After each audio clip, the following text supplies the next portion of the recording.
महाबळेश्वरहून आम्ही निघालो होतो तापोळ्याला. तर तापोळा हे जे ठिकाण आहे हे महाबळेश्वरपासून 25 किलोमीटर अंतरावर आहे. कोयनेच्या बॅकवॉटरला वसलेलं हे जे आहे हे गाव आहे. तर या ठिकाणी तुम्ही नक्की विजिट करा असं मी म्हणेल, कारण हे एक वेगळं ठिकाण आहे महाबळेश्वरपासून. तिथे पोचल्यावर आम्ही किनारा ॲग्रो टुरिझम जे आहे तिथे थांबलो होतो. तर त्याचा नंबर देखील आहे त्या रिसॉर्टचा, तर आपण तिथे कॉन्टॅक्ट करू शकता. लहान मुलांच्या दृष्टीने हे रिसॉर्ट खूप सुंदर आणि प्रशस्त असं आहे. एकदम वॉटर व्ह्यू जो आहे तो इथून खूप सुंदर असा मिळतो आणि त्याच्याच कडेला हे छानसं रिसॉर्ट आहे किनारा ॲग्रो टुरिझम. लहान मुलांना खेळण्यासाठी इथे बऱ्याच गोष्टी आहेत, मनोरंजनाच्या देखील गोष्टी आहेत.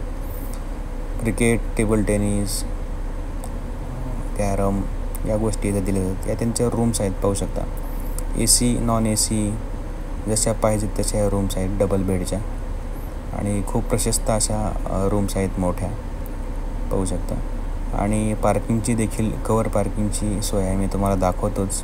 आणि त्याच्यावर देखील रूम्स आहेत. हा त्यांचा डायनिंग एरिया आहे. सो वॉटर व्ह्यू जो आहे तो इथून खूप सुंदर मिळतो. इथे तुम्ही चहा कॉफी मागवू शकता आणि थंड हवा आहे इथे. सो हे पाहू शकता तुम्ही, कवर पार्किंग आहे. स्विमिंग पूल आहे की जिथे लहान मुलांचा वेगळा आहे आणि मोठ्यांसाठी वेगळा स्विमिंग पूल आहे. एकदम सुरक्षित आहे आणि स्विमिंग पूल. सो यांच्या पॅकेजमध्ये मील देखील आहे. तर हे पाहू शकता तुम्ही, आमचं मील हे कशा पद्धतीचं होतं, ब्रेकफास्ट कशा पद्धतीचा होता. सो या सर्व गोष्टी आहेत. तर इथे पर कपल जे आहेत ते तुम्हाला रेट द्यावे लागतात. हे सकाळचा नाश्ता आहे, तर ते रेट आहेत 3,500 रुपये ACचे आणि नॉन ACचे 3,000 रुपये. तर या रेटमध्ये तुम्हाला ब्रेकफास्ट आणि या गोष्टी येतात. आम्ही एक्स्ट्रा ॲक्टिव्हिटी म्हणून बोटिंग घेतली होती. तर त्या बोटींनी आम्ही जे शंकराचं मंदिर आहे ते आम्ही पाहायला गेलो होतो की तो जवळजवळ 2.5 तासाचा प्रवास आहे बोटीचा, म्हणून ते 2,500 रुपये त्या बोटीचे घेतात.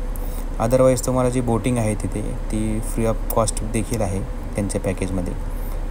सो आम्ही त्या ठिकाणी मंदिर पाहण्यासाठी म्हणून आम्ही गेलो होतो. तिथे स्वयंभू शंकराची पिंड आहे.